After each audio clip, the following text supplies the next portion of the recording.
When it comes to collecting account knowledge, some managers tell me that their main concern is to know where to start. But I think the issue really is to know when to stop. The problem is that we can just keep on collecting more and more data. And the CRM systems will just expand to house all this data. But the reality is we'll only use a fraction of it for our growth planning. So the key to success is to work with the principle, less is more.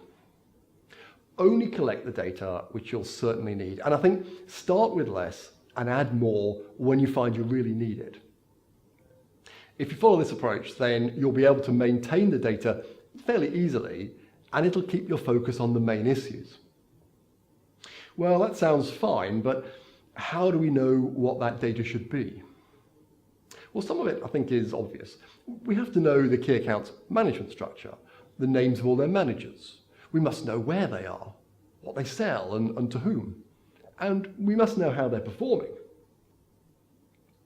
Now, all this is readily available, and most of it will be found on the key account's own website and their investor documents. The only thing which is not regularly published is the management structure, but this should be readily available from your main contact. So most, if not all of this information is available. The question is, what should you collect and hold?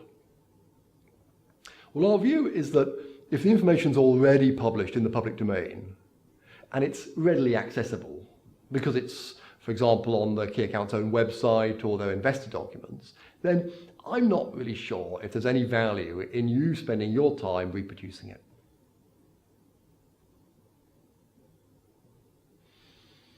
So, let's assume if the information is already published and publicly available, that we'll not try and reproduce it. This doesn't mean we're not going to want to know what it is or it's not important. It just means we're not going to spend time reproducing it. So, what important data will we need which is not likely to be published? To help us answer this question, let's consider what we really need to know. And I think there are two broad areas. The first is concerned with current performance.